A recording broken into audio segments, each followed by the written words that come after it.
Star hospital సుఖీభవకు తిరిగి స్వాగతం. బరువు తగ్గడానికి ఏం చేయాలి, రోజువారీ ఆహారంలో ఏం తినాలి, వేటిని మానాలి, ఎలాంటి ఆహార పదార్థాల్ని తగ్గించి తీసుకోవాలి, బరువును తగ్గించే ఆహార నియమాల గురించి ఇప్పుడు తెలుసుకుందాం. అధిక బరువును వదిలించుకునేందుకు చాలా మంది మహిళలు ఉన్నపలాన వ్యాయామాలు మొదలు పెడుతుంటారు. పొద్దున్నే లేచి వాకింగ్, జాగింగ్లకు వెళ్తుంటారు, జిమ్ల్లో చేరుతుంటారు. అయితే ఇవన్నీ చాలా మందికి మూడ్నాళ్ల ముచ్చటగా మిగులుతుంటాయి. ఇలాంటి పరిస్థితుల్లో మీడియాలో వచ్చే వెయిట్ లాస్ ప్రకటనల వైపు చాలా మంది ఆకర్షితులవుతుంటారు. స్లిమ్మింగ్, వెయిట్ రిడక్షన్ సెంటర్లలో చేరుతుంటారు. అయితే ఈ సెంటర్లకు వెళ్లడం మానేయగానే పరిస్థితి మళ్లీ మొదటికొచ్చేస్తూ ఉంటుంది. ఎక్సర్సైజ్ అనేది మీ జీవితాంతం చేయాల్సిన పని. పాత రోజుల్లో లేడీస్కి ఎక్సర్సైజ్ ఏమి ఉండేది కాదు. ఎవరు వాకింగ్, సైక్లింగ్, స్విమ్మింగ్ చేసేవాడు కాదు. కాకపోతే ఇందాక నేను ముందు చెప్పినట్టుగా 900 వల్ల క్యాలరీస్ని కాల్చేటువంటి అదనంగా ఉండే జీవన చర్యలు ఉండేవి, డొమెస్టిక్ యాక్టివిటీస్. సో మీరు ఏం చేస్తారంటే ఇప్పుడు మీ టీవీ సమయాన్ని కట్ చేయండి. 3 గంటల బదులు గంటే చూడండి, 45 మినిట్స్ చూడండి రోజుకి, మీకు ఇష్టమైన ప్రోగ్రామ్. ఈ మిగతా సమయంలో మీరు ఎక్కువ పని చేయండి. ఈ రూమ్ అంతా సర్దేసేయండి, శుభ్రం చేయండి. శుభ్రంగా ఉన్నా మీ పని మనిషి ఉన్నా, పని మనిషికి డబ్బులు ఇవ్వగల కెపాసిటీ ఉన్నా కూడా ఆ పనిలో మీరు కొంచెం భాగస్వామ్యం తీసుకోండి. ప్రతిరోజు ఏరోబిక్ వ్యాయామాలు చేయండి. నడవలేకపోతే సైకిల్ తొక్కండి, స్టేషనరీ సైకిల్. స్విమ్మింగ్ పూల్ దగ్గర ఉంటే స్విమ్మింగ్ చేయండి. అది కూడా లేకపోతే ఇంటి పనులు ఎక్కువగా చేయండి. ఒకటేసారి కొనకుండా దినుసులు ఎన్నోసార్లు కొనండి. సో ఈ విధంగా మీరు ప్రతిరోజు 45 నిమిషాల నుంచి 90 నిమిషాల వరకు మీరు ఫిజికల్ ఎక్సర్సైజ్ చేయాలి. ఎన్ని రోజులు చేయాలి? కొత్త వాళ్ళు అయితే రోజు చేయండి. ఒకసారి గంట సేపు చేయగలిగినప్పుడు వారానికి 5 సార్లు చేయండి. ఎన్ని రోజులు చేయాలి? జీవితాంతం చేయాలి. 3 నెలలు చేసిన తర్వాతే మీకు బరువు తగ్గడం మొదలవుతుంది. గుర్తుపెట్టుకోండి, ఇది 3 months you must do. Without 3 months you will not reduce any fat. అయితే తరచుగా లేడీస్ అనుకుంటారు పొట్టలో ఉన్న కొవ్వు మాత్రమే తగ్గాలి. ఏమమ్మా, ఇన్ని ఇయర్స్ కష్టపడి పెంచావు కదా, ఈరోజు సడన్గా ఎలా తగ్గిపోతుంది?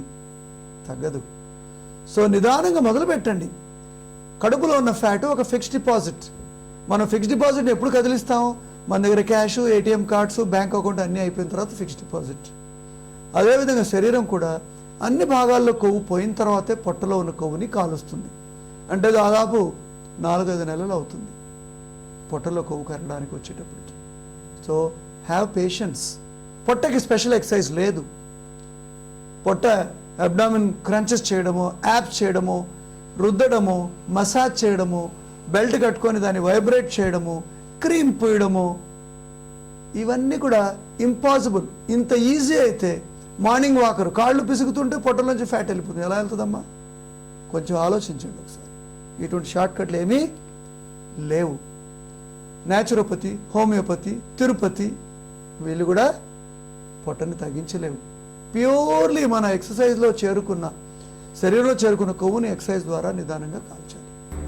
అధిక బరువు, స్థూలకాయాన్ని తగ్గించుకునేందుకు ఆధునిక వైద్యంలో నేడు చక్కటి చికిత్సా పద్ధతులు అందుబాటులో ఉన్నాయి.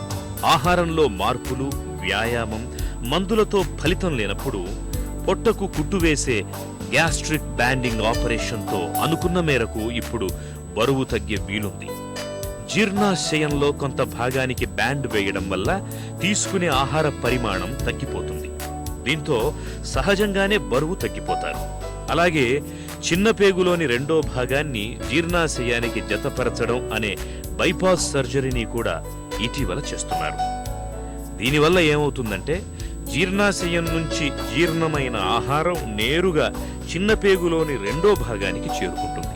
తద్వారా చిన్న పేగు మొదటి భాగం నుంచి గ్రహించే పోషకాలు, విటమిన్లు, కొవ్వులు శరీరానికి అందం. ఈ పరిస్థితిలో కొంతకాలానికి తప్పనిసరిగా బరువు తగ్గే అవకాశం ఉంటుంది. మన ఎగ్జిస్టింగ్ బాడీ వెయిట్కి, మన హైట్కి ప్రొపోర్షనేట్గా చూసినప్పుడు దాన్ని బిఎంఐ అంటాం. ఎవరైతే బిఎంఐ 40 పైన ఉండి, లేకపోతే 35 పైన ఉండి మనకు షుగర్ కానీ, బీపీ కానీ, లేకపోతే ఆస్టియోఆర్థరైటిస్ కానీ, నిధుల్లో బాగా గురకొచ్చి ఇలా స్లీప్ యాప్నియా ఇలా ఉన్నప్పుడు 35 BMIకే సర్జరీ చేయాల్సి వస్తుంది అనమాట. మనం బాడీలో ఉన్న కొన్ని ఆర్గన్స్ని మనము మాడిఫై చేసి మనం బరువు తగ్గడానికి ప్రయత్నిస్తున్నాం. దీంట్లో బేసిక్గా 2 రకమైన సర్జరీస్ ఉన్నాయి. ఒకటి ఏంటంటే రెస్ట్రిక్టివ్ సర్జరీ. రెస్ట్రిక్టివ్ అంటే మనం తీసుకునే ఆహారాన్ని కొంచెం లిమిట్ చేసేటట్టు సర్జరీ, దాన్ని రెస్ట్రిక్టివ్ సర్జరీ అంటాం.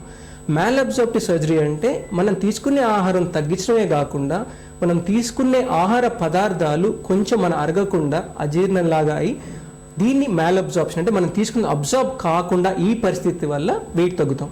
దీంట్లో రెస్ట్రిక్టివ్లో 2 సర్జరీస్, అదేంటంటే ఒకటి లాప్రోస్కోపిక్ బ్యాండింగ్ కానీ, ఇంకొకటి స్లీవ్ గ్యాస్ట్రెక్టమీ కానీ.